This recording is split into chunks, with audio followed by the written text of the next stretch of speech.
Hello बच्चों, आज हम लेके आए हैं एप्लीकेशन ऑफ डेरिवेटिव से एक बहुत ही अच्छा क्वेश्चन जो कि इम्पोर्टेंट भी है और ये जस्ट जुलाई 2023 में 2 मार्क्स के लिए आया है। ठीक है, 2 मार्क्स के लिए। जैसा कि मेरा पैटर्न है, हमेशा मैं पहले 2 से 3 मार्क्स क्वेश्चन कवर करता हूँ, फिर 4 मार्क्स की तरफ बढ़ता हूँ। तो अभी मैं कंटिन्यूअसली इस लेक्चर से इसके ही अपलोड कर दूंगा। बहुत सारे जो क्वेश्चन होते हैं वो 10 से 15 2 मार्क्स के, 10 से 15 3 मार्क्स के, 10 से 15 4 मार्क्स के। ठीक है, तो चलिए देखते हैं फिर। Find the equation of the tangent to the curve y is equal to x square plus 2 e का पावर x plus 2 e का पावर x है ना, plus 2 at point at 0,4। ठीक है, अब यहाँ बोला क्या गया है बेटा, एक्चुअली पूरा बेसिक से बताऊंगा। देखो, एक कर्व है जिसका आपको इक्वेशन दिया गया है y is equal to इतना। ठीक, इक्वेशन है। ठीक है, अब आगे क्या बोला है कि इस पे कोई पॉइंट होगा। सपोज ये पॉइंट है 0,4। ठीक है, ये कर्व है। ठीक है, कर्व हमेशा ऐसे आएगा। तो यहाँ पे आपको इसका इक्वेशन बनाना है ऑफ द टेंजेंट, मतलब टेंजेंट, ये टेंजेंट है आपकी सपोज। ठीक है, तो इस टेंजेंट का इक्वेशन आपको बनाना है। ठीक है, जो डार्क किए हैं। चलिए बनाते हैं, बहुत आसान है, कुछ मुश्किल नहीं है क्वेश्चन। ठीक है, पहले तो इस टेंजेंट का मैं स्लोप निकालूंगा और स्लोप यानी डेरिवेटिव पर इसको डेरिवेट करेंगे, इसको डिफरेंशिएट करेंगे, dy बाय dx निकालेंगे, जिससे कि आपको उस टेंजेंट का स्लोप मिल जाएगा। स्लोप मिलने के बाद बहुत ही आसान है, फिर हम लगाएंगे y minus y1 is equal to m in bracket x minus x1, जिसे आप स्लोप पॉइंट फॉर्म भी कहते हैं, वो लगा देंगे और हो जाएगा आंसर। ठीक है, चलिए तो मिटा दिए। ठीक है, इतना आपको क्लियर हो गया। ठीक है, मैं क्या करने वाला हूं, प्रोसेस समझ में आ गया। ठीक है, चलिए शुरू करते हैं। तो इसे थोड़ा छोटा भी कर लिया मैंने, कुछ जरूरत नहीं हमें इतना बड़ा करने की। चलो थोड़ा छोटा कर लेते। क्वेश्चन आपको नोट हो गया होगा, समझ गए क्वेश्चन में क्या पूछा गया। तो देखो, y is equal to x square plus 2 e का पावर x प्लस 2। ठीक है, चलिए आगे चले।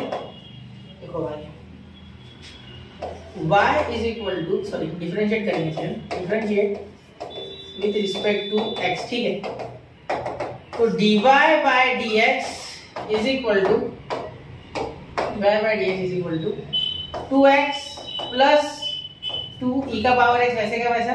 ठीक है, और ये 0 प्लस 0 लिखना है, नहीं लिखना है। ठीक है, अब आप यहाँ पे आओ बेटा तो आपको डेरिवेटिव आता होगा। सिंपली मैं ये समझ के चलता हूँ। ठीक है, अगर आपको नहीं आता है तो डेरिवेटिव का क्वेश्चन मैंने अपलोड किया है आपकी, और साथ में पूरे लेक्चर्स भी दिया है 20 से 25, तो वो भी आप देख सकते हैं। उसमें से कोई देखना तो आपको जरूरी लगे। ठीक है, तो देखो ये x स्क्वायर का डेरिवेटिव 2x आ गया, 2 e का पावर x का डेरिवेटिव 2 कांस्टेंट बाहर, और e का पावर x को कोई डेरिवेट नहीं कर सकता। देखो d dx ऑफ x का स्क्वायर एन x का पावर n वाला फार्मूला, n x का पावर n माइनस 1। ठीक है, d dx ऑफ e का पावर x, तो इसको कोई भी डिफरेंशिएट नहीं कर सकता। ये e का पावर x वैसे का वैसा रहेगा। ठीक है, चलो मिटा दो। ठीक है, क्लियर। ये प्लस 2 कांस्टेंट का डेरिवेटिव बेटा 0 होता है, कांस्टेंट है कोई भी वो कांस्टेंट 0 होता है। ठीक है, चलो क्लियर, चलो आगे। ठीक, तो यहाँ आपको स्लोप निकालना है इसका, है ना, स्लोप। ठीक है, तो देखो आपको पॉइंट कौन से दिए हैं, 0 और 4। ठीक है, 0 और 4। तो ये आपका जो स्लोप है, ठीक है, ये एक्चुअली स्लोप आ चुका है, लेकिन फिलहाल अभी x की वैल्यू पुट करके आप स्लोप निकालोगे, या y की तो आवश्यकता नहीं है ना। तो therefore for 0,4 x, y at x is equal to 0। ठीक है, आगे लिखो उसमें स्लोप ऑफ टेंजेंट, यहाँ लिखूंगा इसके आगे का स्लोप ऑफ टेंजेंट, किसका, टेंजेंट का। ठीक है, ये हो जाएगा dy by dx is equal to, ये dy बाय dx की स्लोप ऑफ टेंजेंट है। ठीक है, यहाँ m लिख लेता हूँ, m, तो यहाँ m कर देता हूँ, m is equal to dy by dx। ठीक है, is equal to 2 into 0 plus 2 into 0 plus 2 into e का पावर 0, क्योंकि x है ना पावर, तो सिर्फ 0 लिख दो। तो 2 इंटू 0 0 प्लस 2 इंटू, किसी का भी पावर अगर 0 होता है but anything raise to the power 0 is 1। ठीक है, law of indices, law of indices, या लॉ ऑफ इंडाइसिस। ठीक है, तो ये 1, तो क्या आ गया 2, स्लोप क्या आ गया टेंजेंट का 2। तो अगर टेंजेंट का स्लोप 1 है तो अब क्या मुश्किल है, है ना, बहुत आसानी से हम लिख लेंगे, मुश्किल थोड़ी है। Equation of tangent, therefore equation of tangent is y minus y1 is equal to m in bracket x minus x1। ठीक है, अब यहाँ x1 y1 कर लो, ज्यादा बेटर हो, है ना। चलो यहाँ लिख देते हो, देयरफॉर y माइनस y1 क्या है 0, यहाँ क्यों नहीं दिया सर, यहाँ नहीं देना है, उधर लिखना है। तो यहाँ आपको x1 y1 लिखना पड़ेगा, फिर वापस बढ़ जाएगा। ठीक है, या 0 और या 4, वो कंसिडरेबल है। तो ये 4 इज इक्वल टू m कितना है बेटा, m आपका आ गया 2 देखो 2 इन ब्रैकेट x माइनस x1 कितना है आपका, x1 आपका 0, ठीक है। चलो clear.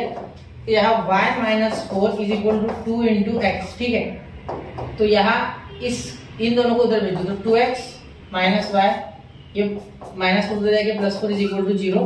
This is the equation of tangent, is the required equation of tangent, ठीक है बेटा। तो आशा करता हूँ मैं आपको अच्छे से बता पाया कि क्या आपकी क्यूरी थी, ठीक है। टेंजेंट का स्पेलिंग थोड़ा समझ लेना, ठीक है।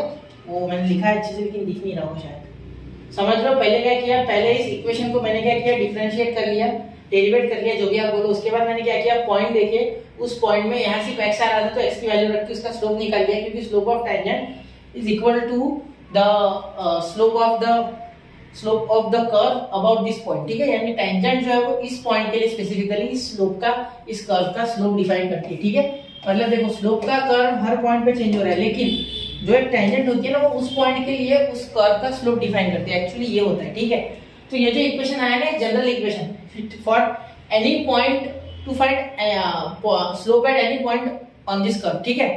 समझ लो, वापस से बोल रहा हूँ, देखो क्या हो रहा है कि ये जो इक्वेशन है ये जनरल इक्वेशन है to find slope on the curve of any point, कोई भी पॉइंट की। लेकिन यहाँ स्पेसिफिकली 0,4 की बात हुई है, इसका मतलब आप 0 डालोगे x की वैल्यू और आप आंसर निकालोगे, फिर निकाल लिया, फिर स्लोप पॉइंट फॉर्मूला गया और आपका इक्वेशन तैयार, ठीक है। चलिए नोट कर लीजिए इसे 1 2 3। तो आशा करता हूँ मैं आपको समझा पाया। पढ़ते रहे, आगे बढ़ते रहे। जय हिंद, जय भारत।